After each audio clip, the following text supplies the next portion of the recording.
Ya, Assalamualaikum warahmatullahi wabarakatuh. Hari ini kita akan mengupas sebenarnya ini temanya tentang Maulid ya, pengen, apa tuh namanya, kita juga jadi bagian yang, ikut gitu ya, bergembira atas, kelahiran Nabi Muhammad SAW, tapi ingin dikaitkan sama, apa tuh namanya, kejadian yang trending akhir-akhir ini dan kemudian muncullah, tema ini gitu ya. Seperti yang tadi saya sudah sampaikan, harusnya saya berdua dengan Anggi, tapi qadarullah, beliau sakit ya. Mudah-mudahan mari kita doakan sama-sama agar, diberi kesembuhan. Jadi hari ini, dari kemarin, hari ini juga masih dirawat di rumah sakit. Sehingga, saya akan sendiri nih di sini walaupun materinya cukup berat buat saya dan sebenarnya saya tidak pede tuh ngisi parenting-parenting kayak gini, tapi saya coba ya teman-teman agar kita mendapatkan view gitu ya, bagaimana akhlak Nabi gitu ya, bagaimana akhlak Nabi itu, jauh gitu ya, jauh dari perilaku bullying dan atau korban bullying. Karena dua-duanya sama-sama sebenarnya jauh dari akhlak Rasulullah gitu, sallallahu alaihi wasallam. Kira-kira seperti itu ya, apa tuh namanya, background dari kenapa muncul, tema ini gitu ya, untuk kajian Khadijah sore ini. Nah, kalau misalnya kita mau, apa, deskripsikan gitu ya, akhlak Nabi Muhammad sallallahu alaihi wasallam itu ada di banyak ayat ya, maupun di hadis gitu ya. Contohnya salah satunya, di surat Al-Qalam ya, yang mengatakan, "Sungguh engkau Muhammad benar-benar memiliki akhlak yang sangat agung." Kemudian, ada di Quran surat, Al-Ahzab ayat 21, eee, yang menyebutkan, "Sesungguhnya telah ada pada diri Rasulullah itu suri teladan yang baik bagimu, yaitu bagi orang yang mengharap rahmat Allah dan kedatangan hari kiamat dan dia banyak menyebut nama Allah." Quran surat Al-Ahzab ayat 21. Selanjutnya adalah, hadis riwayat Abu Daud dan At-Tirmizi mengatakan, Nabi Muhammad SAW adalah manusia yang terbaik akhlaknya. Selanjutnya dari hadis riwayat Ahmad dan Al-Hakim, Abu Hurairah radhiyallahu an berkata, Rasulullah SAW bersabda, "Sesungguhnya aku diutus untuk menyempurnakan akhlak yang mulia." Hadis riwayat Ahmad dan Al-Hakim. Dan terakhir adalah hadis riwayat Muslim, akhlak Rasulullah SAW adalah Al-Quran. Jadi dari 5 ya, dari 5 dalil ini mudah-mudahan sudah cukup tergambar gitu ya secara keseluruhan gitu ya akhlak dari Nabi Muhammad SAW. Tambahan yang kelima adalah tadi yang dibaca ayatnya sama Inayah ya. Di ayat, Surat At-Taubah ayat 128, "Sungguh telah datang kepadamu seorang rasul dari kaummu sendiri, berat terasa olehnya penderitaan yang kamu alami. Dia sangat menginginkan keimanan dan keselamatan bagimu, penyantun dan penyayang terhadap orang-orang yang beriman." Jadi ini, apa, ayat yang menggambarkan betapa Nabi Nabi adalah orang yang utama, orang yang paling pertama dan utama menginginkan keselamatan untuk kita, keimanan dan keselamatan untuk untuk umatnya. Dan beberapa akhlaknya itu adalah penyantun dan penyayang gitu ya. Itu emang, apa tuh namanya, kayak kalau dirangkum gitu ya dalam satu kata ya Nabi itu penyayang gitu ya. Nabi Nabi Muhammad SAW itu adalah penyayang gitu. Nah, sebenarnya di ayat 129 atau yang tadi Inayah baca juga, apa tuh, ada wirid yang bisa teman-teman, rutinkan membacanya pagi dan petang, 7 kali dibacanya ya. Hasbiyallah la ilaha illa huwa alaihi tawakkaltu wa huwa rabbul arsyil adzim. Artinya, cukuplah Allah bagiku, tidak ada Tuhan selain Dia, hanya kepadanya aku bertawakal, dan Dia adalah Tuhan yang memiliki arsy singgasana yang agung. Hasbiyallah la ilaha illa huwa alaihi tawakkaltu wa huwa rabbul arsyil adzim. 7 kali dibaca pagi dan dibaca petang. Itu, fadilahnya, keutamaannya insyaallah kita terbebas dari mara bahaya, kalau dibaca pagi terbebas dari mara bahaya sampai sore, kalau dibaca sore terbebas dari mara bahaya dari sore sampai pagi, begitu kira-kira. Ini bisa jadi, wirid harian kita ya, Quran surat atau ayat terakhir, seperti itu.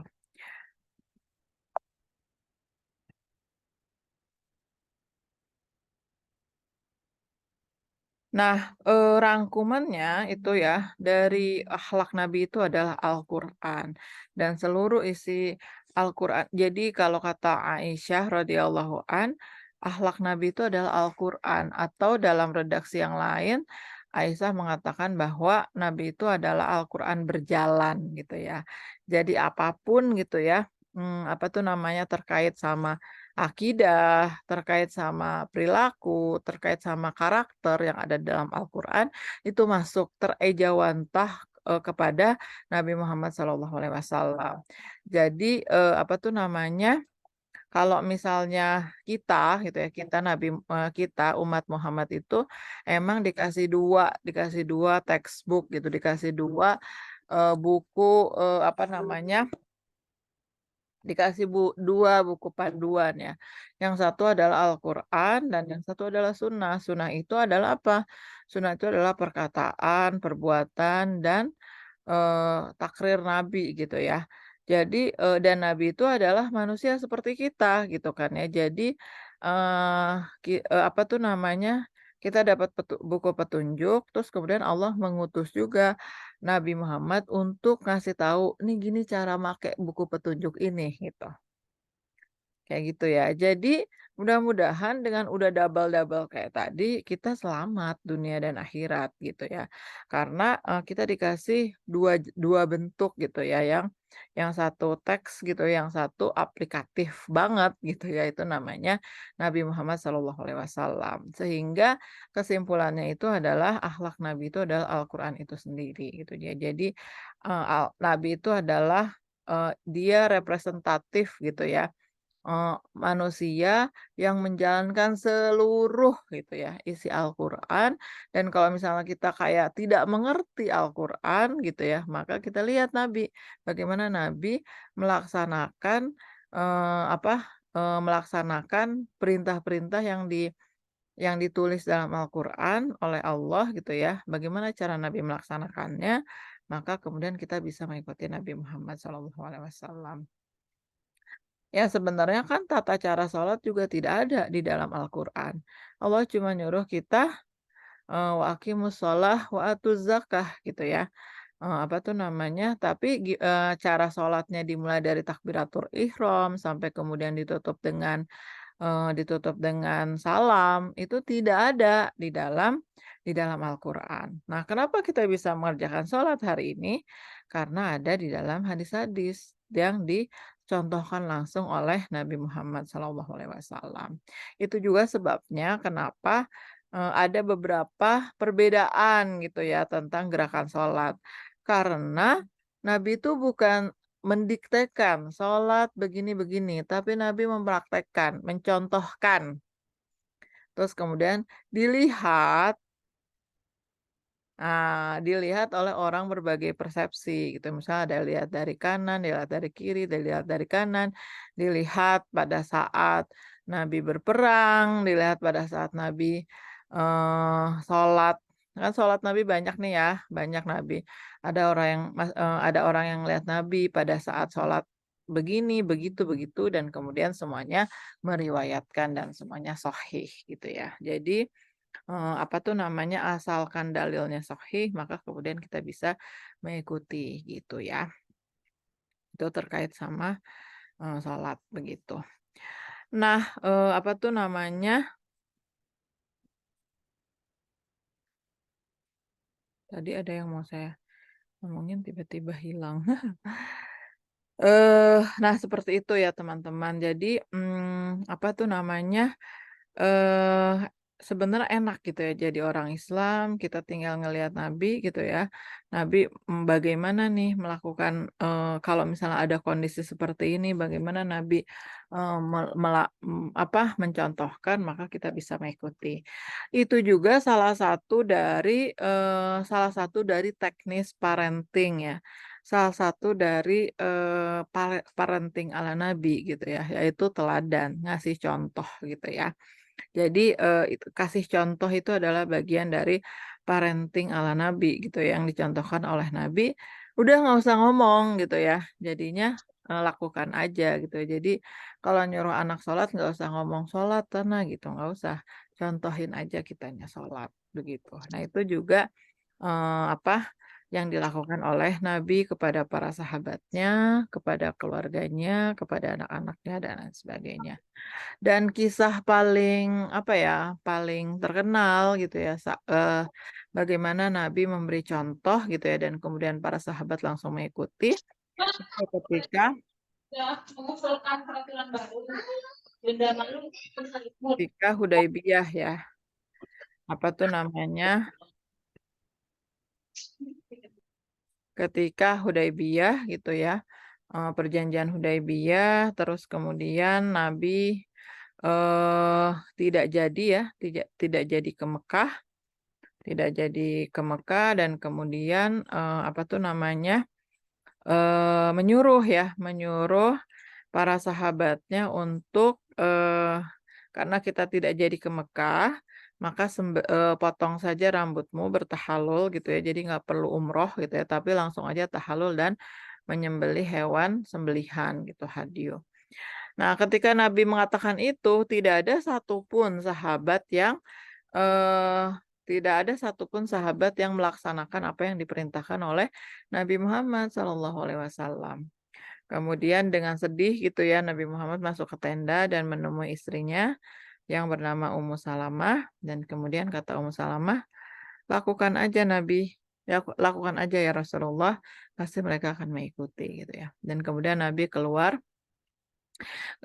lagi dari tenda dan kemudian Nabi mencukur rambutnya Nabi dan menyembelih hewan sembelihan dan kemudian semua melakukannya. Itu adalah salah satu ya metode parenting gitu ya yang dicontohkan oleh Nabi Muhammad SAW. Ya udah kasih contoh aja begitu. Nah, apa saja sih nih, akhlak, Nabi Muhammad yang jauh dari perilaku bullying gitu ya. Highlight rangkuman gitu ya dari, contoh akhlak Nabi yang jauh dari perilaku bullying. Yang pertama adalah tidak pernah membentak. Nah, ini salah satu perilaku bullying pertama itu adalah membentak ya teman-teman. Mungkin kita juga malah jadi perilaku bullying jangan-jangan ya sama anak kita ya. Tidak pernah membentak gitu ya. Membentak itu adalah kekerasan verbal ya, kekerasan verbal. Sebagaimana yang disebutkan di dalam kitab, Shahihain gitu ya. Aduh nggak bisa unmute. Dari Anas yang telah mengatakan, "Aku menjadi pelayan Rasulullah SAW selama 10 tahun, dan beliau sama sekali belum pernah membentakku dengan kata hush gitu, dan belum pernah mengatakan terhadapku tentang, tentang sesuatu yang seharusnya tidak kulakukan. Mengapa engkau melakukannya dan tidak pula terhadap sesuatu yang seharusnya kulakukan? Mengapa tidak engkau lakukan? Jadi even ketika Anas bin Malik melakukan perbuatan yang seharusnya tidak dilakukan, tapi kemudian dia melakukan, Nabi juga tidak melakukan bentakan. "Kenapa kamu ngelakuin itu?" Gitu kan misalnya kayak gitu. Atau sebaliknya gitu ya, Anas bin Malik tidak melakukan sesuatu padahal harusnya melakukan, tapi Nabi tetap, tidak melakukan bentakan. Bentakan itu apa sih? Bentakan itu kayaknya, volume suara naik ya beberapa oktav nggak sih? Kayak gitu, gitu kan ya. Atau Membentak itu insyaallah ya kita udah tahu ya membentak itu kayak gimana, mungkin ada bentakan halus, kasar, dan lain sebagainya.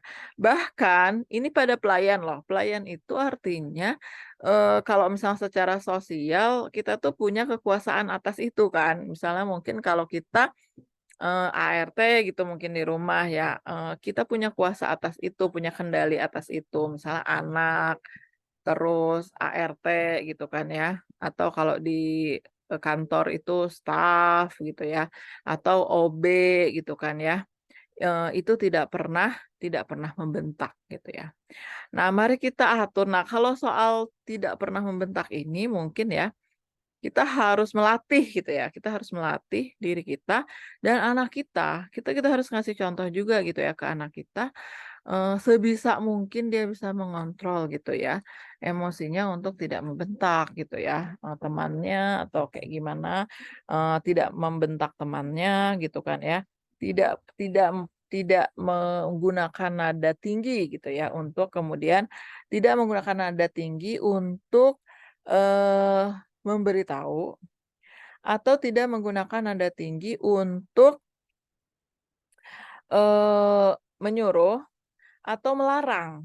Kan menyuruh atau melarang gitu ya. Misalnya, apa tuh namanya, sebenarnya sebenarnya konteksnya bagus. Misalnya teman kita, temennya anak kita gitu kan, misalnya lari-lari gitu kan misal.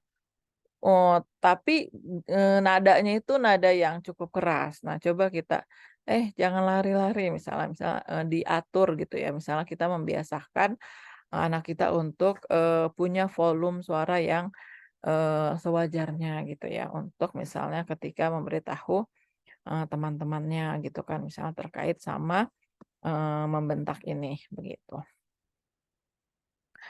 Nah, tapi yang terpenting adalah kitanya dulu nih teman-teman, orang tuanya gitu ya. Apakah perilaku membentak itu ada di dalam rumah gitu ya, karena anak itu kan copying banget gitu kan ya, apa yang dilakukan di rumah, ya dia akan tercermin gitu ya di sekolah atau sedang bergaul sama teman-temannya. Mungkin yang perlu kita latih kitanya dulu gitu kan, misalnya soal terkait sama Eee, suara ini ya, tentang, volume suara ini, gitu. Terus yang kedua itu adalah akhlak Nabi jauh dari perilaku bullying itu adalah tidak pernah memukul. Ya kan ini all package itu sayang ya, all package itu sayang Nabi itu. Yang kedua itu tidak pernah memukul ya, yang meriwayatkan siapa? Yang meriwayatkan adalah Aisyah, istrinya sendiri yang dinikahi oleh Nabi dari kecil. Artinya dia punya apa ya, artinya udah terkonfirmasi gitu ya, terkonfirmasi oleh orang yang sangat dekat gitu ya dengan kehidupan Nabi Muhammad SAW, yaitu istrinya sendiri gitu. Yang telah mengatakan Rasulullah SAW sama sekali belum pernah memukulkan tangannya kepada seorang pun dari pelayannya dan belum pernah memukul seorang pun dari istrinya dan belum pernah memukulkan tangannya kepada sesuatu pun kecuali bila berada dalam jihad di jalan Allah. Jadi Nabi tuh akan menyerang di medan perang aja gitu kira-kira. Kalau di suasana damai, apalagi ke keluarganya yang orang ada di rumahnya dan lain sebagainya itu tidak pernah memukul dan memukul adalah salah satu perilaku bullying ya teman-teman gitu kan ya. Apa tuh namanya, nah ini tuh agak kalau buat saya sih agak susah nih ya kalau memukul karena 2 anak saya itu suka pukul-pukulan kalau lagi berantem ya. Aduh kalau udah kayak gitu tuh rasanya, terpotek gitu ya hati, maksudnya kayak, aduh maksudnya gimana ya cara mereka itu, nggak berantem tapi nggak pakai fisik gitu, saling kayak pengen nyakitin gitu, pengen dominan banget gitu ya. Nah mungkin kita bisa, nah apa tuh namanya, nah perilaku bullying itu bisa jadi tidak terjadi bersama teman, di teman-teman, tapi mungkin itu terjadi di apa ya, kakak adik gitu ya, kakak adik gitu ya, misalnya kakaknya, ke adiknya atau sebaliknya ya, adiknya ke kakaknya. Sekarang mah adik juga bisa sangat kompetitif ya, misalnya kayak gitu. Dan, memukul ini bukan cuma pukul ya, tapi pokoknya segala macam yang kontak fisik segala macam yang kontak fisik ya, cakar, kacar kalau kata Maryam, "Adek kacar Kakak." Jadi kita yang tadinya kesel jadi ketawa gitu ya kalau dia lagi marah itu. Terus, apa tuh, karena dia salah nyebut, kebolak-balik gitu ya, atau jenggut, atau tendang gitu ya. Nah itu, gimana caranya kita ngajarin gitu ya. Makanya mungkin salah satunya itu ini ya, time out gitu ya, time out. Jadi misalnya nggak apa-apa dia nangis, ditaruh di satu tempat gitu ya, biar dia, tenang dulu gitu, ngontrol. Ngontrol atau kita lakukan, ini, apa tuh namanya, peluk gitu ya, peluk itu kan sebenarnya kalau bahasanya Maryam itu dikunci. Jadi, apa tuh namanya, adek dikunci sama Umi, jadi adek nggak bisa ngapa-ngapain gitu, dan dia sebenarnya nggak suka gitu ya. Nah sebenarnya itu salah satu cara buat, mereka kalau berantem tidak ada kontak fisik gitu, walaupun walau sering lost gitu ya, tapi setidaknya ada gitu ya upaya dan memberitahu gitu ya. Jangan saling menyakiti gitu kan dan sebagainya. Dan itu kayaknya perlu dilatih nih teman-teman ya, perlu dilatih ke anak-anak kita, perlu kita tanamkan gitu ya. Apa, terkait sama, jangan menyakiti fisik, apa tuh namanya, kalau misalnya anaknya masih kecil gitu ya, bisa dari awal tuh kita ngasih tahu kalau fungsinya tangan itu bukan buat mukul gitu ya, fungsinya kaki itu bukan buat mukul gitu kan ya. Dan lain sebagainya gitu kan ya. Mungkin nanti teman-teman bisa sharing ya. Sebenarnya kemarin ngajakin Anggi biar Anggi tuh sharing juga gitu karena anak-anaknya udah lebih gede dan laki-laki yang, apa yang, apa ya, deket sama bullying tuh lebih deket gitu ya. Tapi ya qadarullah ya Anggi nggak bisa, apa, nanti mungkin teman-teman bisa sharing ya terkait sama bullying ini gitu ya. Yang ketiga itu adalah tidak pernah mencela ya.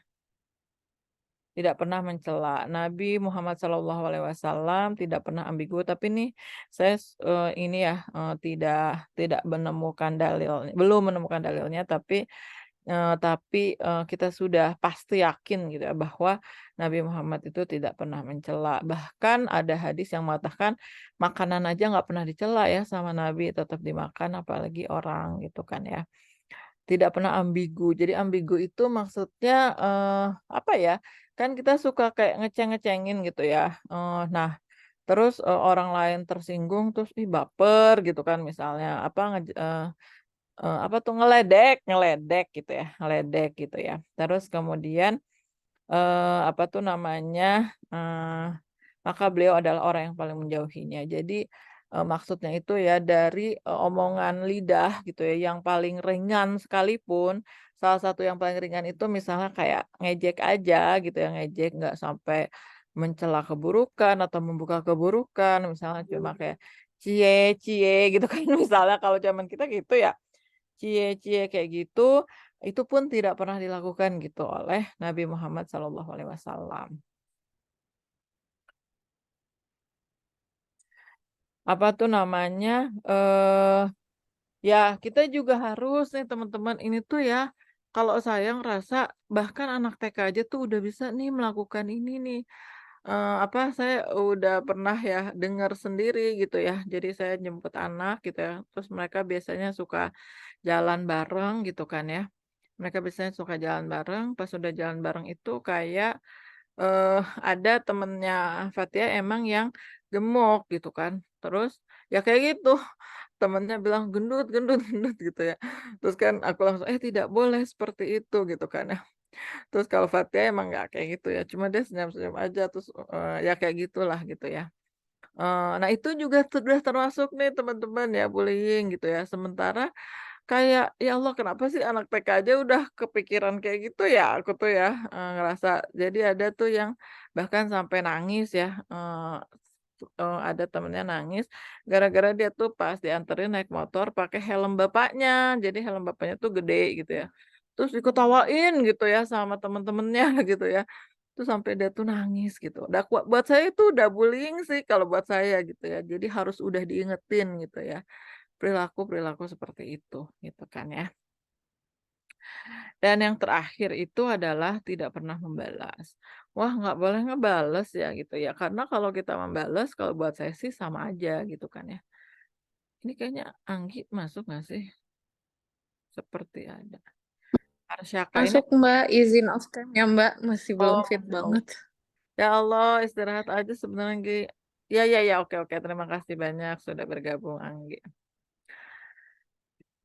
Apa tuh namanya, tidak pernah membalas gitu kan. Jadi kalau misalnya kita, maksudnya kita juga nggak usah ngajarin anak kita untuk membalas teman-teman. Kalau, apa tuh namanya, walaupun mungkin ada juga ya yang ngajarin membalas, tapi kalau kita contoh Nabi gitu ya, Nabi adalah orang yang tidak pernah membalas gitu.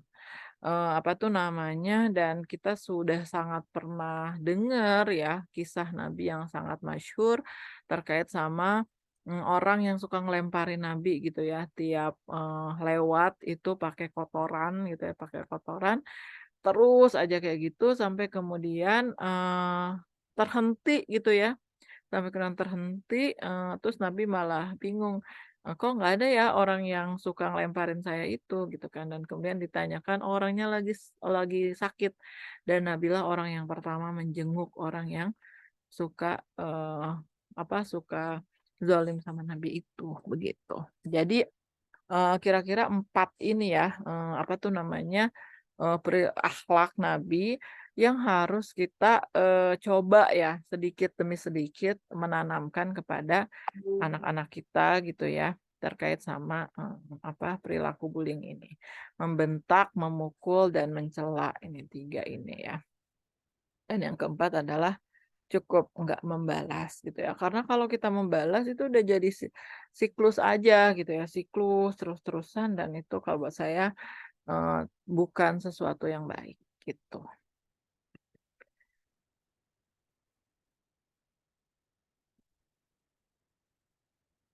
Nah, selanjutnya adalah, nah bagaimana ya cara menghindari anak dari perilaku bullying? Ya tentu saja yang pertama adalah menanamkan akidah teman-teman ya. Apa tuh namanya? Ya siap-siap Anggi, nanti aku coba tanya-tanya ya Anggi ya. Siap, pas sebentar lagi materinya. Menanamkan akidah ya, tentu saja, nah jadi kenapa akidah? Karena ya, akhlak itu sebenarnya cerminan akidah teman-teman. Jadi saya tuh baru merenungi gitu akhir-akhir, nggak akhir-akhir ini juga ya, jadi kalau waktu saya sekolah diniyah, waktu SD itu kan saya sekolahnya double, triple bahkan ya.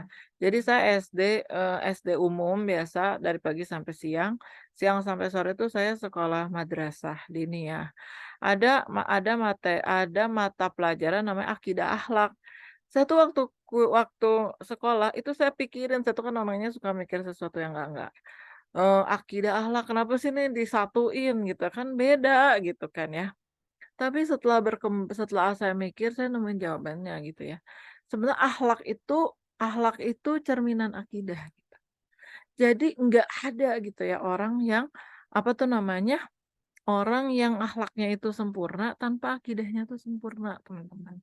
Makanya kenapa Nabi itu diutus untuk menyempurnakan akhlak, tapi yang pertama Nabi dakwahkan itu adalah keimanan, akidah, tauhid. Sehingga Nabi itu enggak jadi social justice.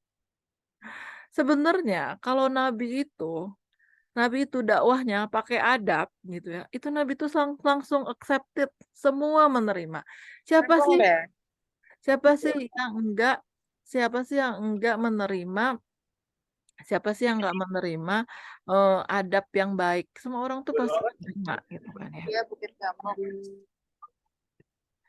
Apa tuh namanya, semua orang tuh menerima gitu ya. Tapi, apa tuh namanya, kenapa Nabi tidak diterima gitu oleh orang-orang oleh sebagian besar orang Quraisy, karena yang dakwah pertama oleh Nabi itu adalah tauhid, tauhid. Nah, kalau tauhidnya beres, akhlak beres, kira-kira kayak gitu. Tapi, jadi nggak dari akhlak, nggak dari adab. Kalau yang dari akhlak itu kan namanya misalnya salah satunya Siddhartha Buddha Gautama gitu ya. Buddha itu kan orang awalnya tuh kan beliau itu orang yang baik banget gitu ya. Atau kalau kita misalnya ketemu sama, apa tuh namanya, intinya dia itu orang yang sangat amat baik gitu ya. Nah, orang baik ini kemudian meninggal, terus kemudian dikultuskanlah sama teman-temannya, dibikin patung untuk mengenang kebaikannya, dan kemudian jadilah agama yang menyimpang jauh dari akidah, gitu. Nabi juga bisa jadi social justice, orang dari awalnya juga udah baik banget. Pokoknya semua gue ngajakin kebaikan aja gitu, kebaikan jadi orang paling baik gitu ya. Seantero Quraisy pasti diterima gitu ya. Diterima gitu ya sama seluruh kalangan masyarakat. Tapi ternyata tidak itu yang dilakukan oleh Nabi, yang dilakukan oleh Nabi itu adalah akidah. Dan gara-gara akidah itulah kemudian Nabi diperangi kira-kira. Nah, kenapa sih kita penting banget menanamkan akidah gitu ya? Karena sebenarnya kalau misalnya anak kita itu gitu ya, punya keimanan yang baik gitu ya, dia akhirnya jadinya, ininya itu, nyangkutinnya itu ya semuanya ke Allah gitu. Jadi misalnya kenapa sih kamu nggak mau berbuat, buruk gitu ya? Ya karena Allah lihat, karena Allah tahu gitu. Tapi kalau misalnya kita cuma ansih, kamu harus berbuat baik gitu ya, ya bu gurunya nggak ada juga dia bisa berbuat tidak baik gitu. Jadi ketika kita menanamkan akidah, menanamkan keimanan bahwa yang saya lakukan ini karena Allah, maka ada orang, nggak ada orang, ada bu guru, nggak ada bu guru gitu kan ya. Lagi sendirian di kamar, lagi rame-rame, maka dia akan menjaga dirinya dari kemaksiatan gitu kira-kira. Jadi kenapa akidah itu sepenting ini gitu ya, jadi ketika, menanamkan keimanan gitu ya, itu sepenting ini karena cuma Allah aja gitu, dia kayak nyandarin semua amalnya itu kepada Allah gitu. Ya misalnya, pas mau ngeledek, oh ya kan kata Allah nggak boleh ya, gitu kan. Ya kalau misalnya nggak ada ibunya juga jadinya dia berperilaku hal yang sama gitu, karena dia tahu gitu ya, dengan keimanannya dia tahu Allah Maha tahu gitu ya. Ibunya emang nggak tahu gitu, ayahnya emang nggak tahu, tapi Allah kan tahu gitu. Jadi penting banget nih untuk menanamkan akidah. Kalau bahasanya bahasanya suami saya itu misalnya kalau nasehatin saya terkait sama birrul walidain gitu ya, apa tuh namanya, ya harus birrul walidain, kenapa? Karena Allah yang nyuruh. Bukan karena, ya karena saya anak, gitu, ke orang tua, enggak, jangan itu, gitu ya. Tapi sawitin ke Allah, karena Allah yang nyuruh, udah selesai. Saya harus sayang sama kamu karena Allah yang nyuruh, gitu aja gitu kan ya. Karena kadang-kadang kita ada nyebelinnya, ya nggak sih? Ada menyenangkannya, ada nyebelinnya, tapi kalau karena Allah yang nyuruh, akhirnya sayangnya jadinya dalam kondisi apapun gitu. Nah penting nih kita tuh, ini yang pertama sih kalau buat saya sih menanamkan akidah. Nah, yang kedua itu adalah membiasakan dengan aktivitas ibadah, karena ibadah itu kayak jadi, apa ya bahasanya, kayak ransum, kayak makanan untuk akidah. Jadi misalnya ini tuh kayak 2 timbal balik, kalau misalnya kita keimanannya lagi oke, maka ibadah kita oke kan. Nah kalau imanan kita lagi jatuh, gaskeun ibadah. Jadi ibadah juga bisa naikin keimanan, keimanan juga bisa, membuat kita nyaman dalam ibadah. Ini dua dua mata uang yang bersisian emang gitu ya. Jadi kenapa kita harus membiasakan dengan aktivitas ibadah, karena ibadah itu kayak ngasah keimanan, menanamkan keimanan juga.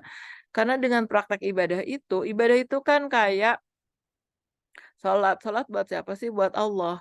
Nah, mudah-mudahan perilaku-perilaku yang lain juga dia bisa melakukan itu semuanya buat Allah, gitu.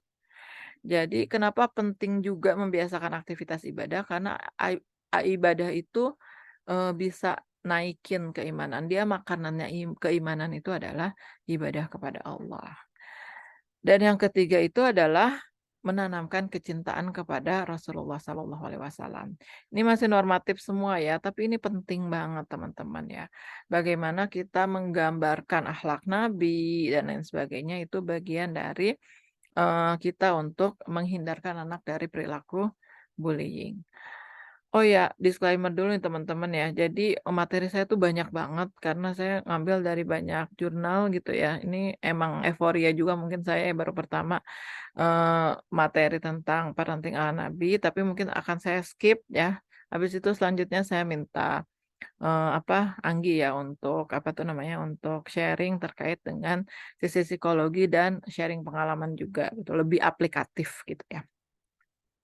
Dan ini saya emang pengennya rencananya gitu ya, akan kita buat 2 sesi, yang satu sesi online kayak gini, insyaallah 2 pekan ke depan kita akan sesi offline ya teman-teman ditunggu dan mungkin kalau sesi offline sharing dari teman-temannya lebih interaktif gitu ya, lebih lebih banyak gitu ya sharing dari teman-teman gitu ya. Karena sebenarnya bagusnya nih materi ini emang offline gitu, cuma kalau offline-nya hari ini kayaknya tidak terkejar maksudnya, terlalu mepet gitu. Nanti ditunggu saja kabar selanjutnya terkait sama, offline gitu ya dan kemudian temanya tetap sama. Nah, bagaimana yang lebih teknis gitu ya, cara menanamkan akidah. Nah, ini akidah nih ya, karena kan masih abstrak nih menanamkan akidah itu ya. Yang pertama itu mentalkin anak untuk mengucapkan kalimat. Jadi, kalimat tauhid. Jadi yang pertama itu dibiasakan dengan zikir-zikir gitu, dan zikir utama itu adalah la ilaha illallah gitu ya. Jadi misalnya, ya kalau di TKIT mungkin tiap hari ya, ikrarnya itu salah satunya asyhadu alla ilaha illallah wa asyhadu anna muhammadan abduhu wa rasuluh gitu. Nah itu bagus gitu ya. Nah kita juga bisa membiasakan dari bayi gitu ya, la ilaha illallah, la ilaha illallah. Jadi nanemin dulu itu namanya talqin gitu ya. Ya kita ngomong aja gitu ya, ngomong aja.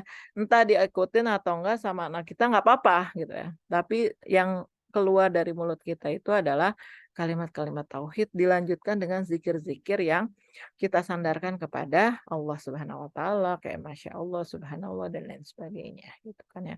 Itu penting tuh kita rutinkan setiap hari gitu ya. Misalnya adalah kebiasaan yang kita lakukan misalnya sebelum tidur gitu kan, misalnya baca 3 kali yuk, la ilaha illallah, la ilaha illallah, la ilaha illallah, gitu. Terus yang berikutnya adalah menanamkan cinta kepada Allah. Nah ini masih abstrak juga tapi udah lebih aplikatif nih ya, bagaimana kita, menanamkan kecintaan kita kepada Allah, kepada anak-anak kita gitu, kepada Allah. Mungkin bisa dimulai dari bagaimana Allah, mencintai kita gitu ya, bagaimana Allah mengurusi diri kita, bagaimana Allah menciptakan kita, bagaimana Allah memberikan udara gitu ya. Misalnya dimulai dari buku-buku biologi kalau saya ya, jadi saya punya buku biology namanya. Dari situ tuh kayak semuanya kita sandarkan kepada Allah gitu ya, untuk menanamkan kecintaan kepada Allah, ternyata Allah semua nih yang ngasih. Misalnya lagi makan, ini Allah loh yang ngasih rezeki makan kepada kita dan lain sebagainya. Itu untuk menanamkan ternyata Allah tuh, mencintai kita itu, gitu kan.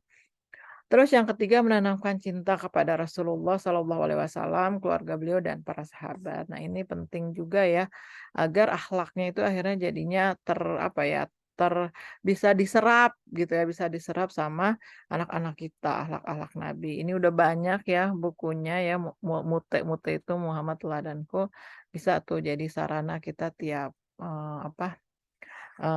bacain buku atau misalnya ini, sholawat ya.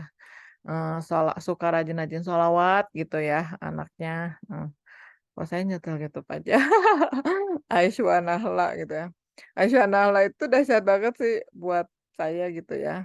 Gara-gara Aisyah Nahla itu anak saya jadi suka shalawatan dan gara-gara itu saya jadi suka shalawatan. Saya tuh orang yang nggak jarang shalawatan, astagfirullah. Tapi gara-gara itu anakku jadi suka shalawatan, jadi akunya suka shalawatan. Jadi suka bilang, "Terima kasih ya Kak, Umi jadi suka shalawatan," gitu ya. Kayak gitu dan gara-gara itu anak aku jadi pengen, les bahasa Arab karena dia pengen tahu artinya gitu. Itu gara-gara Aisyah Nahla banget itu ya, bener-bener, influence-nya tuh bukan saya sama sekali gitu. Masya Allah gitu. Ya minimal dari, sholawatan itu ya, nggak apa-apa. Terus mengajarkan Al-Qur'an ya, Al-Qur'an ini juga basic ya, basic teman-teman. Jangan sampai kita lupa nih ya, pendidikan dasar yang kita berikan kepada anak kita itu adalah Al-Qur'an.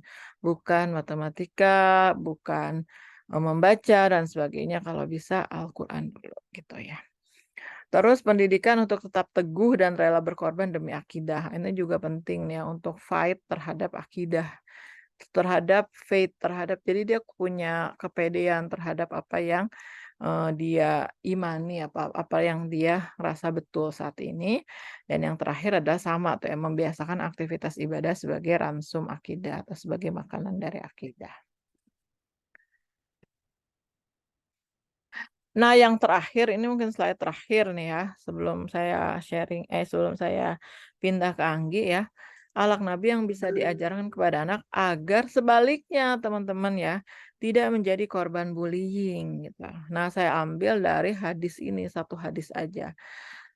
Rasulullah Shallallahu Alaihi Wasallam bersabda, tolonglah orang zalim dan orang yang dizalimi. Kemudian seorang sahabat berkata, wahai Rasulullah, kami dapat mengerti menolong orang yang dizalimi. Namun bagaimana menolong orang yang berbuat zalim? Maka Nabi Shallallahu Alaihi Wasallam menjawab, hendaklah kamu mencegah dan melarangnya dari berbuat zalim. Sesungguhnya yang demikian itu adalah cara menolongnya. Hadis Bukhari. Nah, mudah-mudahan nih anak-anak kita harus kita bekalin nih teman-teman, agar dia bisa mencegah temannya untuk berbuat zalim. Jadi bukan dengan cara membalas, tapi bagaimana dia melakukan pencegahan itu, mencegah dan melarangnya dari berbuat zalim. Kan kita pernah ya ngelihat video gitu ya, melihat video ada orang yang lagi dibully dan teman-temannya nonton aja gitu kan. Itu kan kayak astagfirullah gitu ya. Kalau saya jadi temennya tuh ya kalau saya nggak bisa ngelarang saya mah pergi gitu ya. Ini nonton atau misalnya malah ketawa atau malah menyoraki gitu kan ya. Nah, itu udah termasuk tuh kategori bullying juga gitu ya. Apa tuh namanya? Tapi bagaimana nih ya anak kita itu kita ini nah, dan apa tuh dan jangan sampai ketika anak kita misalnya membalas dan lain sebagainya, ya ininya membalas apa, motifnya tuh membalas, enggak. Kalaupun kalaupun dia membalas misalnya dengan apa tuh namanya, untuk bertahan gitu ya, untuk membela diri, boleh asal motifnya itu tetap kita sedang menolong dia gitu ya, untuk tidak berbuat zalim gitu kan.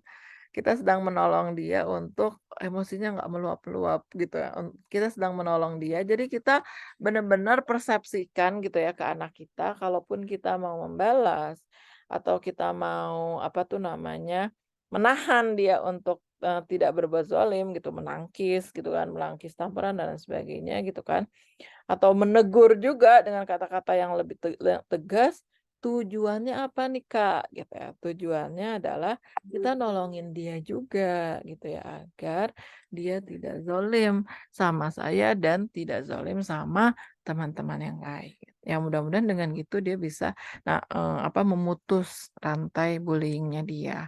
Nah, ini diperlukan ya, anak yang akhirnya tuh berani gitu ya, berani dan punya akidah juga, punya keimanan yang tinggi gitu. Karena orang yang punya akidah itu gitu kan, dia jadinya punya self esteem, dia mengimani kebenaran gitu ya, ini benar dan kemudian dia menyampaikan kebenaran itu, gitu kan ya. Dan ada banyak nih bisa ini sebenarnya hadis ini tuh bisa di-breakdown gitu ya dengan, aplikatif. Misalnya melaporkan kepada guru gitu kan, misalnya, apa tuh namanya, eee apa tuh namanya, mengurung dia misalnya, itu juga mungkin bagian dari bagaimana kita mencegah dia dari melarang dan berbuat zalim. Ini kita bisa derive ya, bisa diturunkan dengan berbagai macam aplikatif sesuai dengan kondisi masing-masing, begitu. Mungkin nah ini slide-nya masih banyak nih 27 teman-teman ya, kita baru sampai slide 7 nih ya, jadi ada 20 slide lagi, tapi nggak ada tapi insyaallah akan disampaikan, nanti mungkin di sesi offline gitu. Nah, selanjutnya mungkin saya ingin mengajak, memberi, waktu ya kepada Anggi untuk sharing terkait sama psikologinya gitu ya. Psikologi gimana sih kalau orang itu sebenarnya kenapa sih akar dari anak yang berperilaku bullying itu, kalau dilihat dari psikologi itu, perspektif psikologi itu dia ada yang salah apanya sih Nggi gitu. Sama psikologis orang yang korban bullying gitu. Pokoknya sebenarnya apa nih yang harus di-up gitu mungkin ya, pengantar pertanyaannya kepada Anggi. Nah ini juga langsung dibuka aja ya sesi tanya jawab kalau ada yang mau nanya langsung aja nyamber gitu ya. Nanti insyaallah, saya langsung jadi moderator. Mungkin cukup dari saya, wallahu a'lam bishawab, kurang lebihnya saya mohon maaf. Lanjut kepada Anggi. Ya Allah, Anggi masih lemes, Nggi. Banget nih, Mbak. Aduh, qadarullah. Harusnya nih udah disiapin sebenarnya slide-nya, tapi ternyata kondisinya tidak memungkinkan. Kemarin akhirnya diinfus di KMC, terus sudah tidak bisa bergerak lagi. Hmm, maaf ya teman-teman ya kalau misalnya nggak maksimal hari ini. Meneruskan dari Mbak Tia tadi, bagaimana pertanyaannya kan tadi kenapa sampai ada case bullying tadi. Sebetulnya bullying ini kayak mata rantai sih yang harus kita putus gitu ya. Lalu asalnya dari mana gitu. Asalnya sebetulnya nggak ada yang tahu sebetulnya awalnya ini dari mana. Tapi kalau dilihat ya itu tadi salah satu yang menjadi poin penting atau yang menjadi akar masalah dari bullying ini sendiri itu adalah apa tuh namanya, kurangnya komunikasi, baik itu komunikasi antar anak dengan orang tua, anak dengan sekolah, atau 3 elemen tadi gitu sebetulnya. Nah, eee, kenapa case bullying ini terus terjadi, karena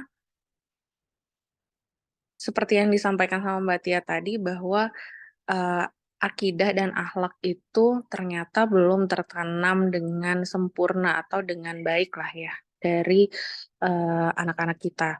Terus dan mereka ini sebetulnya belum tahu bullying itu apa, lalu apa yang menjadi patokan bahwa, "Oh ini udah bullying, oh ini belum," gitu. Nah, dari mana kita bisa kasih tahu anak caranya? Ya caranya itu tadi, bagaimana caranya anak-anak kita bisa bercerita dengan nyaman dengan kita. Cerita ini bukan hanya sekedar kita bertanya, "Hari ini belajar apa, Nak? Hari ini gimana di sekolah, Nak?" Enggak, tapi kita harus membangun komunikasi dengan anak sampai di titik terburuk dan terendah pun kondisi anak kita atau di posisi yang mereka sangat tidak nyaman, mereka mampu bercerita sama kita. Kalau anak-anak kita sudah sampai di tahapan itu, maka kita bisa agak lega gitu istilahnya. Berarti mereka bisa bercerita apapun tentang, eee, ke apa tuh namanya, apa yang mereka rasakan. Tapi kan ada anak yang introvert dan ekstrovert, betul. Ada yang mereka nyaman bercerita, ada yang tidak nyaman bercerita. Terus siasatnya gimana?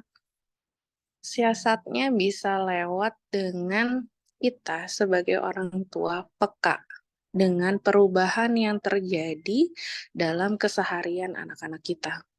Misalnya, anaknya tadinya udah baik-baik aja ya, nggak ngompol gitu misalnya. Kok udah seminggu ini hampir setiap hari dia ngompol ya? Kenapa ya gitu? Bisa kita tanya pelan-pelan gitu, "Adek kenapa kok ngompol?" Gitu. "Kan adek udah besar," gitu misalnya, "tadi malam nggak pipis ya?" Misalnya, atau apa gitu. Pokoknya gimana caranya kita bisa aware sama perubahan sikapnya dia, termasuk gestur dia berjalan misalnya, atau gestur dia tidur, atau kalau dari pengalaman pribadi aku yang sering banget kena bullying ini sebenarnya anakku yang pertama. Ini tuh sering banget kena bullying di awal-awal sekolah. Ini maaf ya, background-nya masih parenting nih kemarin. Masih ada sisa-sisa kemarin, aku mau ganti kayak bingung gitu. Eee, kenapa si Syaka ini kenapa punya tendensi gitu, tendensi kena aja gitu di setiap awal, eee apa ya, di setiap awal masuk sekolah, di setiap awal ajaran baru, dia teh sering banget gitu, entah ketendang temennya, entah kena pianika gitu, nah, itu tuh terjadi hampir di setiap awal masuk ketika mereka naik kelas. Makanya di setiap awal masuk kelas, di awal ketika mereka naik naik kelas, aku tuh lebih aware sama Syaka gitu, karena dia lebih punya kecenderungan kena gitu. Tapi kenanya itu emang bullying, ternyata itu bukan bullying ya, kalau aku melihat, tapi euforianya anak-anak masuk sekolah, udah lama libur gitu ya, terus mereka masuk, terus tiba-tiba mereka heboh banget gitu, kayak they have mm, a lot of energy yang nggak bisa mm, tersalurkan gitu selama liburan. Terus happy-nya mereka ketemu sama teman-teman dan ketemu sama sekolah gitu ya, datang ke sekolah, terus tiba-tiba mereka kayak ya udah di luar kontrol mereka tenaganya untuk bermain. Nah, akhirnya Syakani itu kan tipe anak yang agak kurang mudah untuk beradaptasi di lingkungan baru. Berbeda dengan adiknya yang aku nggak pernah punya rasa khawatir gitu ya. Kalau dia masuk di lingkungan baru, he will be fine gitu. Kayak dia akan baik-baik aja. Tapi kalau Syaka memang harus lebih sensitif kitanya. Nah, tipsnya, coba lihat perubahan mereka ketika tidur. Biasanya anak-anak yang terkena atau punya masalah di sekolah, itu munculnya ketika mereka tidur. Mereka tidur tuh entah menggeretakkan gigi tuh, gitu-gitu ya. Pernah dengar nggak teman-teman anaknya tuh kalau bobo tuh malam tuh suka, gitu-gitu? Aku Atau sendiri geretakin gigi. nah, jangan-jangan by the way itu sebetulnya ada hubungannya dengan masalah psikologis loh.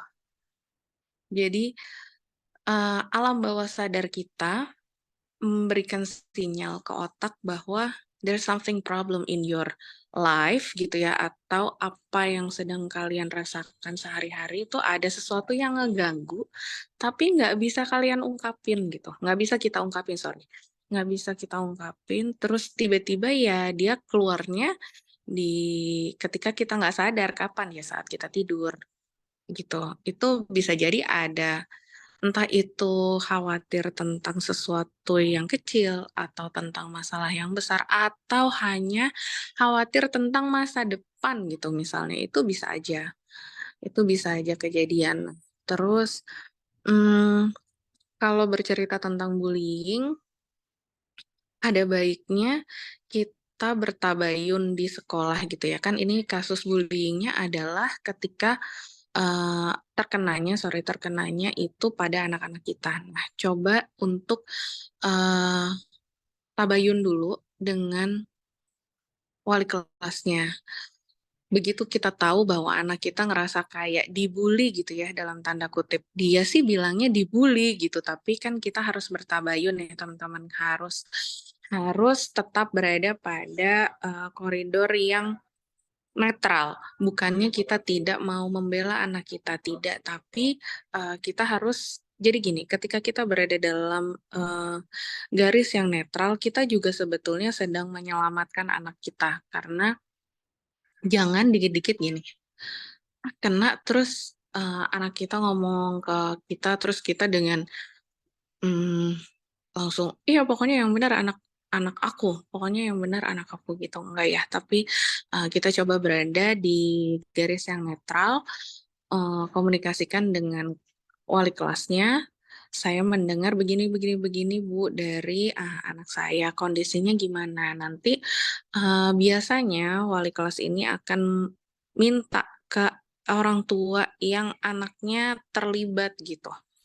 Atau kalau misalnya wali kelasnya tidak bisa apa ya namanya, memfasilitasi, ya kita minta aja, "Saya mau ketemu dengan orang tuanya ini, karena saya mau bertabayun," gitu, yang mana yang, sebetulnya kejadiannya seperti apa gitu. Karena kadang kalau kita mengangkat itu misalnya tiba-tiba ke grup kelas gitu ya, itu akan blunder sih teman-teman, akan menjadi bola salju yang lama-lama jadi besar, yang akhirnya justru akan memperparah case bullying tadi. Akhirnya jadi ada rasa kebencian satu sama lain. Misalnya benci sama kita jadi sebel aja gitu ya sama orang tua si A. Padahal si A-nya sendiri sama anak kita tuh udah nggak ada masalah apa-apa gitu. Cuma karena ada kebencian itu tadi akhirnya jadi nggak enak aja gitu. Akhirnya ya case bullying tadi terus aja terus gitu. Nah, kalau misalnya anak kita kena pukul gitu ya, terus anak yang tadi ini nggak tahu kan ya cara bermain yang betul gimana. Nah, tugas kita sebagai orang dewasa, orang yang tahu bahwa itu tidak baik, itu adalah tugas kita untuk eee, kasih tahu ke mereka bahwa batasan bermain itu seperti ini. Kalau bermain begini begini begini, akibatnya akan seperti ini. Sama, eee, akidah tadi sih teman-teman. Sebetulnya, ilmu parenting itu sangat beragam ya, dan tidak bisa dipatokkan dengan, mmm, harus ikut parenting A, harus ikut, ilmu parenting B, C, D, E, F, G gitu. Itu nggak bisa karena, kita adalah manusia yang dinamis, anak kita juga punya emosi yang dinamis, punya cara berkomunikasi yang berbeda. Caranya adalah sebetulnya sudah diajarkan sama Rasul, yaitu, tanamkan akidah itu pertama. Karena, kemarin aku baru sharing sedikit ya, kemarin aku baru baca buku pelajaran agama punya Syaka, bercerita tentang Rasul. Ini tuh pas banget sebetulnya, bercerita tentang Rasul, kemudian, salah satu babnya itu adalah menanamkan kepercayaan diri seperti Rasulullah percaya akan dirinya sendiri. Nah, dari situ, dari kita banyak ngebaca sirah gitu ya, sirah Rasul, kita jadi bisa menanamkan ke anak-anak kita bahwa tuh Rasul aja dulu percaya diri loh ketika Rasul misalnya eee, berdakwah kemudian ditolak dakwahnya, Rasul percaya diri, tapi percaya dirinya bukan hanya percaya diri saja, Nak, tapi Rasul punya pegangan siapa? Ya Allah gitu ya. Jadi Rasul tetap, intinya adalah ke Allah dan, mengajukannya itu juga jadi punya dasar, bukan hanya sekedar cerita tentang manusia, melainkan akidah tadi yang harus ditanamkan. Ini sebetulnya yang PR kita bareng-bareng ya, karena Indonesia itu kan mayoritas agamanya Muslim, agamanya Islam, di mana akidah itu menjadi salah satu ajaran utama dalam agama kita. Tapi kenapa secara akhlak, kemudian secara perilaku kita cukup tertinggal dari negara-negara tetangga, misalnya Korea atau Jepang. Mereka rata-rata tidak memiliki agama ya. Atau kayak negara Jepang aja, aku cerita sedikit karena kemarin abis ke sana dan cukup membuat aku apa ya, berpikir gitu, kok bisa ya mereka yang tidak punya agama, maksudnya mereka kan menyembah matahari ya, tapi sebegitu baiknya akhlak mereka, sebegitu disiplinnya mereka, sebegitu baiknya mereka menjaga, lingkungannya mereka gitu. Bayangkan mereka yang nggak punya agama, itu mau masuk kuil, mereka tuh pakai nunduk dulu gitu. Terus, mereka yang nggak punya agama, nggak ada satu pun sampah di pojokan, bahkan serpihan keripik pun kelihatan gitu. Sedangkan kita yang punya hadis bahwa kebersihan adalah sebagian dari iman, lihat yuk di depan rumah ada apa, gitu ya.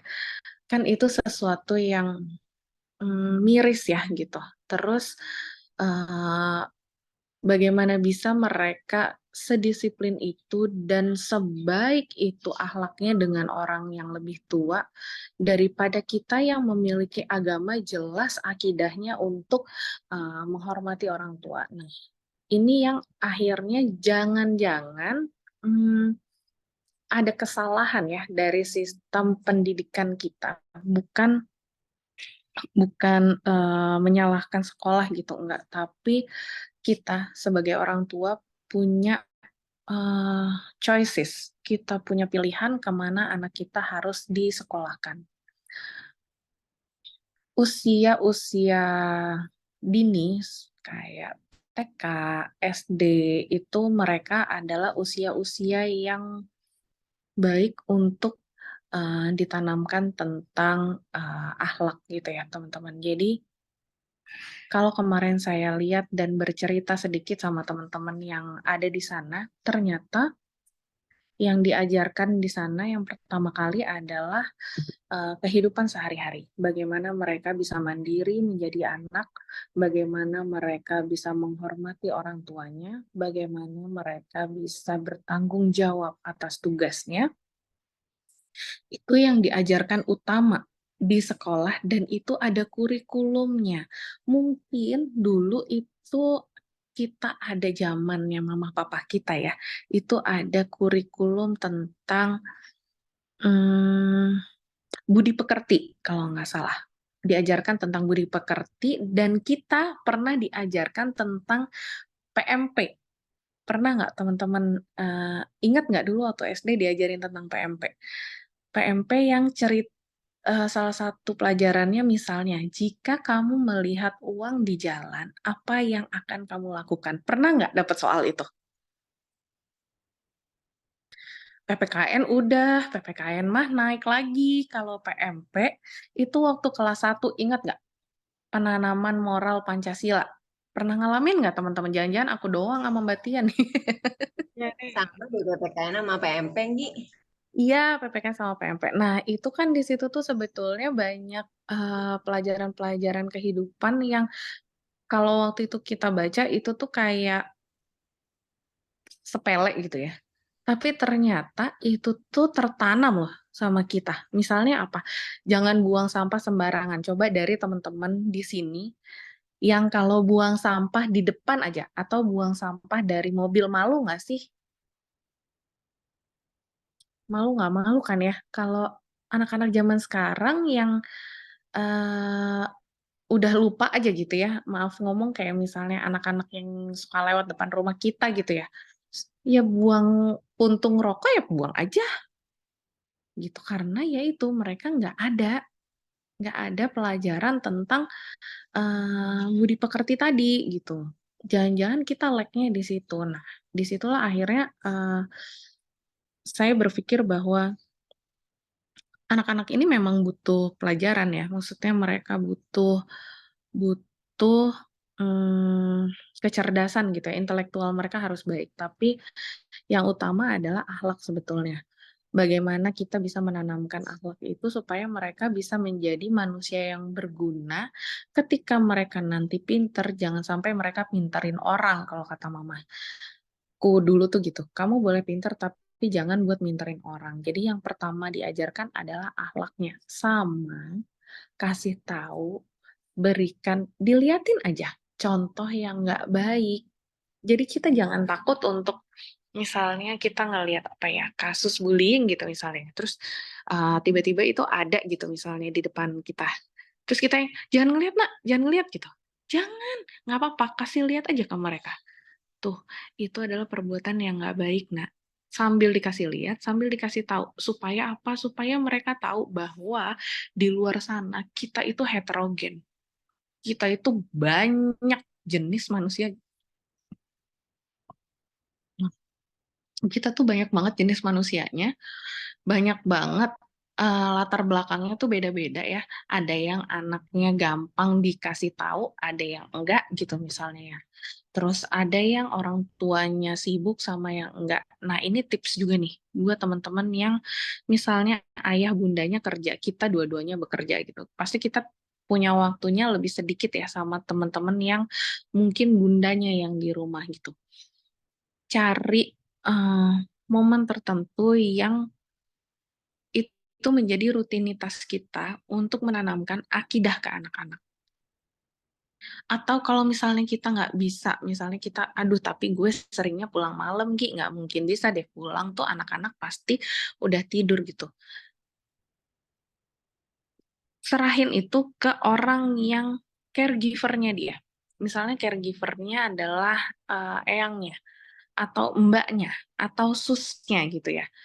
Ya udah kasih ke itu. Makanya ketika kita mencari caregiver pengganti kita, kita harus bisa, mmm, mencari caregiver yang punya visi dan misi yang sama sama kita, atau minimal dia mau ngikutin kita.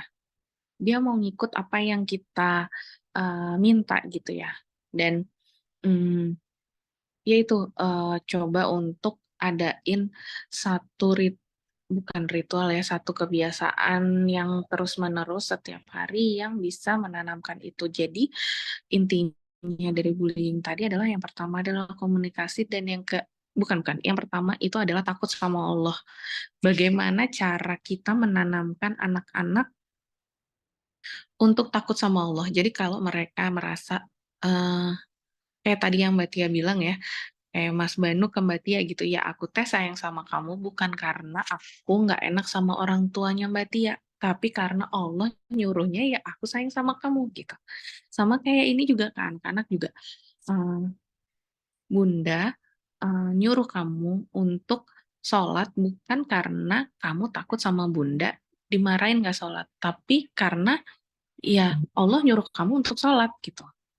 Gitu. Jadi gimana caranya kita menanamkan, mmm, anak-anak itu takut sama Allah gitu ya, eee, menanamkan bahwa Allah itu selalu melihat, tindakan anak-anak kita sehingga mereka kalau mau berbuat tidak baik, mereka kan berpikir 2 kali gitu. Sama komunikasi tadi, terus, sama biasanya case bullying ini terjadi juga karena bejana cintanya anak-anak itu kosong, teman-teman. Jadi, mmm, mereka kayak caper gitu ya. Bejana cinta ini yang harus terus-terusan kita isi sebetulnya, karena anak-anak itu tuh sensitif ketika mereka, eee, tidak tidak terpenuhi rasa cintanya, rasa sayangnya, rasa secure-nya mereka. Dan itu mereka akan mencari di tempat yang lain. Nah, ketika mereka mencari di tempat yang lain, itu bisa saja mereka mendapatkan di tempat yang enggak sebetulnya gitu, yang enggak baik gitu misalnya. Jadi, mmm, lakukan hal-hal kecil yang setiap hari itu dilakukan ke anak-anak. Misalnya nganterin mereka sekolah gitu. Jangan cuma kayak misalnya salim doang gitu ya, tapi kita boleh kok nambahin misalnya dengan mencium keningnya mereka sambil doakan, "Selamat bersenang-senang ya Nak di sekolah," gitu, atau "Fi amanillah ya Nak," atau, mmm, "Selamat belajar ya Nak," gitu. Tapi, adain itu setiap hari gitu, supaya memang pada saat sekali, 2 kali mereka tuh akan risih, terutama laki-laki sih, tapi deep down inside sebetulnya mereka itu seneng kok, gitu. Mereka seneng karena bagaimanapun juga mereka pernah ada di perut kita 9 bulan gitu ya, dan mereka pernah digendong ayahnya sejak mereka lahir, pernah diazankan sama ayahnya ketika mereka lahir, jadi, mmm, mereka pasti akan dalam hati tuh mereka akan seneng gitu dan lakukan aja kayak sesuatu yang unik gitu ya, misalnya habis salim terus tos yang "balalala" gitu misalnya, atau apa yang membuat mereka, merasakan kehadiran kita setiap hari di hari-hari mereka walaupun sedikit, karena yang dibutuhkan itu sebetulnya kualitas teman-teman, bukan kuantitas. Dan, terus-menerus gitu ya, terus-menerus kita lakukan sehingga mereka sadar. Ini tuh mengingatkan aku sama, eee zaman aku masih kecil gitu. dari aku kecil sampai papaku nggak ada, yang selalu dilakukan sama papa dan kami gitu ya. Setiap mau pamit itu selalu mencium pipi kanan dan kiri, tapi bukan pipi ke pipi, kayak mulut ke pipi gitu.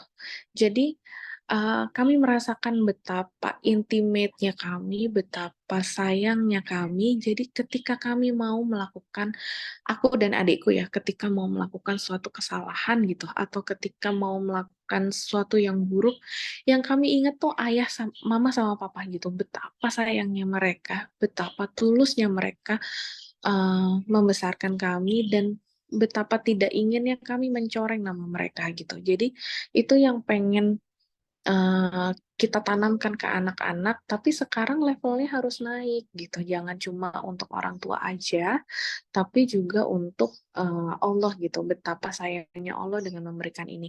Nah, cuma yang jadi masalah adalah anak-anak ini kan belum bisa sesuatu yang abstrak ya, teman-teman. Mereka itu anak-anak yang konkret.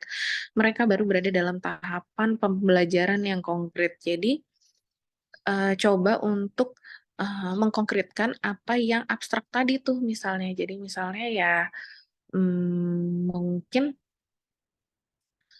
anaknya misalnya, oh kemarin ya aku cerita tentang temanku yang baru pulang umroh, terus harus jalan ya, harus bangun pagi-pagi, terus udah gitu harus tawaf dan harus sa'i. Sa'i itu kan capek banget ya, teman-teman. Nah, terus ada satu, kan kalau laki-laki itu ada satu area yang mereka harus berlari ya Mbak Tia ya, sunahnya ya. Nah, untuk apa sih namanya? Untuk menyemangati anak ini, temanku tuh bilang, Le, eh, Allah tuh nitipin hadiah nih ke mami. Tapi kata Allah, kalau kamu mau hadiahnya, kamu harus ikut sa'i hari ini. Gitu. Tapi kalau misalnya kamu nggak mau, Allah juga nggak maksa sih, Le. Gitu, terserah aja. Cuma Allah udah nitipin hadiahnya nih ke mami. Gitu, gimana? Kamu mau nggak? Gitu. Terus akhirnya, ya udah deh, aku mau. Gitu. Nah, jadi eh, coba untuk mengkonkretkan apa yang kira-kira nggak kepikiran sama anak gitu loh. Kan kalau misalnya kita ngasih taunya, ayo kamu kalau kamu sa'i kamu dapat pahalanya gede loh gitu. Dan mereka teh belum kepikiran pahala teh naon gitu. Pahala tuh apa, bentuknya kayak apa gitu-gitu ya. Jadi coba konkretkan itu supaya mereka jadi yang ya gitu, akhirnya nanti rasa sayangnya mereka ke Allah jadi nanti konkret. Gitu sih. Gitu aja sih kalau dari aku Mbak Tia. Nanti yang selebihnya insya Allah minggu depan sih lebih dalam lagi. Mhm, alhamdulillah. Barakallahu fiik. Terima kasih banyak Anggi ya atas sharingnya udah Alhamdulillah. insight yang kita dapatkan ya dari apa sharingnya Anggi hari ini terkait dengan perilaku bullying yang benar-benar lebih apa lebih aplikatif gitu ya dan lebih praktis yang kita bisa melakukannya, bisa mempraktekannya gitu dalam kehidupan kita sehari-hari. Nah, tapi sekarang sudah 17.38 nih teman-teman.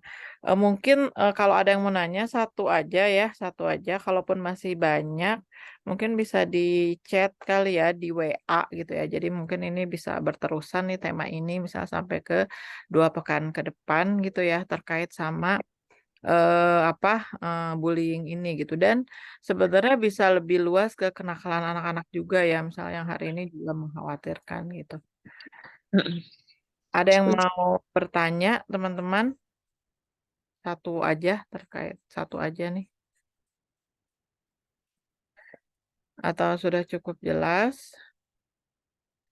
Saya tungguin deh semenit lagi, 17.40. Assalamualaikum. Waalaikumsalam. Waalaikumsalam. Mau nanya Kak, ah, ah, Enggak. boleh sama Kak Anggi atau Mbak Tia? Aku takutnya tadi ke skip dengerinnya. Em, Sebenarnya kalau misalnya anak kita dibully itu eh apa secara teknis tuh apa sih sikap seperti apa yang harus dilakukan oleh anak kita sebagai korban untuk Mhm. kalau yang tadi lihat dari poinnya Mbak Tia, mmm, mencegah gitu yang kita bisa untuk dia cegah ngelanjutin bullying ke kita. Terus kalau dari sisi psikologisnya, aku pernah dengar kalau nggak salah kita harus, bersikap tegas ya, "Aku, nggak suka loh diginiin," kita harus ngomong gitu Betul, misalnya gitu. betul. Nah nah tapi kalau misalnya di case-case tertentu ada misalnya orang yang ternyata dia memang karakternya lebih berani gitu, lebih kayak, eee, apa, kuat, apa lebih sok jagoan gitu. Terus dia malah ngelawan dengan sikap kita yang stand for, sikap dia gitu. Terus gimana tuh, Kak, baiknya gitu? Coba nggak apa-apa dari Mbak Tia kalau ada pendapat gimana, kalau dari Kak Anggi gimana gitu? Makasih. Terima kasih banyak Feby pertanyaannya. Mungkin kita, perlu waktu 2 menit lagi kali ya nanti Anggi jawab ya. Mudah-mudahan Mhm. sih bisa kita tutup sebelum azan. Silakan Gi. Kalau misalnya ternyata anak ini jagoan gitu ternyata ya, yang dibully tuh jagoan gitu ternyata. Mmm, Balik lagi ke akidah tadi sih Feby, balik lagi ke akhlak tadi, bagaimana kita, menceritakan sirah tentang Rasul ketika kan Rasul juga kuat ya, maksudnya Rasul juga, mmm berani gitulah untuk melawan, tapi ketika dilempari kotoran tadi ya Rasul juga nggak jagoan aja gitu. Ya itu sih yang ditanamkan lagi ke anak-anak kita, tapi juga, eee, dia harus berani untuk speak up. Jadi ajarkan mereka untuk menghadapi ini dengan cara yang betul, bukan dengan sok jagoan pertama, tapi juga bukan untuk melarikan diri. Tapi, eee, membawa itu ke orang yang lebih dewasa. Misalnya, ya lapor sama guru, atau bilang cerita sama orang tua, nanti biarkan orang dewasa yang menyelesaikan. Atau kalau misalnya case-nya sudah terlalu berbahaya, mungkin bisa turun, eee, apa tuh namanya, orang-orang yang lebih profesional lagi di bidangnya, misalnya psikolog atau kepolisian misalnya, itu bisa saja dilakukan gitu. Tapi yang pertama tadi adalah memang betul semua yang semua ilmu parenting itu sebetulnya kuncinya ada di akhlak dan akidah sih menurut aku ya. Jadi gimana kita bayangkan seorang rasul yang mampu melakukan apapun gitu ya. Rasul tuh kan ketika berdoa, Allah pasti mengabulkan kan. Misalnya, sebel aja gitu, dikit gitu ya sama orang ini. Terus, Rasul tuh doa gitu, "Ya Allah nih orang, nyebelin pisan," gitu misalnya ya, terus giniin aja lah gitu. Kan ya wallahu alam, bisa aja Allah mengabulkan gitu, tapi kan Rasul tidak menggunakan privilege itu untuk melakukan itu kan. Ya itu yang kita tanamkan juga ke anak-anak kita, tapi Rasul juga tidak diam saja ketika, beliau dibully tadi misalnya gitu ya. Beliau dengan caranya beliau dengan tetap sabar, kemudian menanamkan masalahnya kan itu Rasul ya, kalau anak-anak kita kalau diem aja bisa jadi bonyok gitu ya. Misalnya ya, jadi ya ajarkan mereka untuk berlaku yang tepat ketika mereka menjadi korban bullying. Caranya apa ya? Yang pertama, jangan takut untuk melaporkan itu ke guru atau menceritakan itu ke orang tua. Jadi harus libatkan orang dewasa. Nanti orang dewasa ini yang menilai itu sebetulnya kasus bullying atau nggak sengaja main, terus kena agak keras yang satunya teh badannya kecil, yang satunya badannya gede banget, terus mereka main, mmm, apa ya, misalnya main gendong-gendongan gitu. Ya yang berasa, terus yang kecil misalnya pas lagi sweet, yang kecil kalah, terus suruh gendong yang gede, ya atulah gitu ya kan, gitu. Nah, jadi, libatkan orang dewasa di situ dan ajarkan mereka untuk, bersikap yang tepat sih kalau menurut aku. Salah satunya ya itu, ngomong sama guru sama orang tua gitu. Udah itu aja sih sebenarnya, nanti biarkan orang dewasa yang menilai kondisinya seperti apa dan melakukan apa yang harus dilakukan gitu. Kak, kalau misalnya kita ngomong Mhm. sama anak kita, "Udah kalau temen kayak gitu, nggak usah deket-deket, nggak usah temenan," itu boleh nggak sih? Kalau aku tapi dengan case kalau dia masih bersikap seperti itu. Kalau dia udah baik-baik aja, dia mau Mhm. minta maaf, dia udah berteman dengan baik-baik, ya nggak apa-apa temenan lagi sama dia, Mmm. main lagi sama dia. Tapi kalau dia masih kayak gitu mending nggak usah cari temen yang lain. Itu boleh nggak sih kayak gitu kita ngajarinnya? Selama ketika, anaknya mengambil tindakan itu terus, case bullying tadi, maksudnya si anak yang tadi gangguin itu udah nggak gangguin lagi, ya nggak apa-apa. Tapi biasanya anak yang bullying ini tuh seneng aja gitu loh, Feb, kayak, ya udah gue teh demen aja buat, mmm, gangguin dia gitu.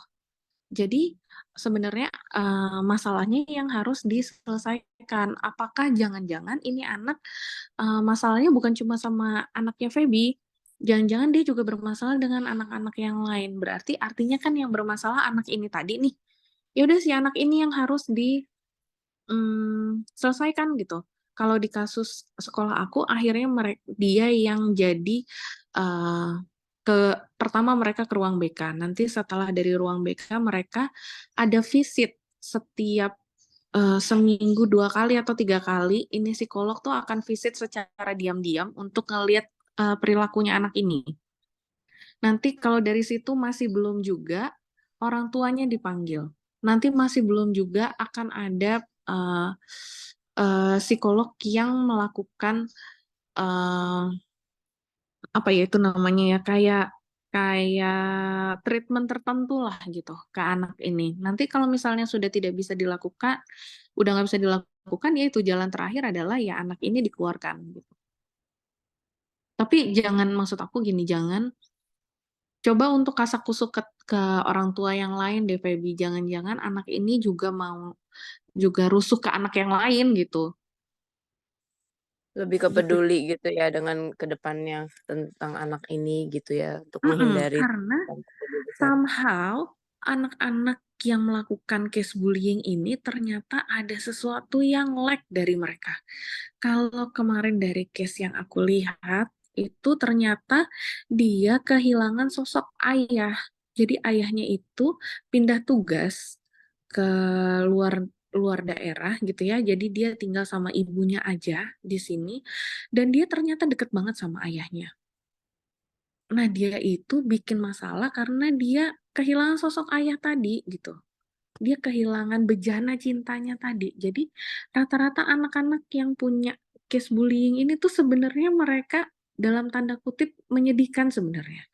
Sebenarnya mereka itu caper gitu loh. Mereka tuh butuh kasih sayang orang gitu. Nah, ada lagi case temannya Syaka sekelas lagi itu juga begitu.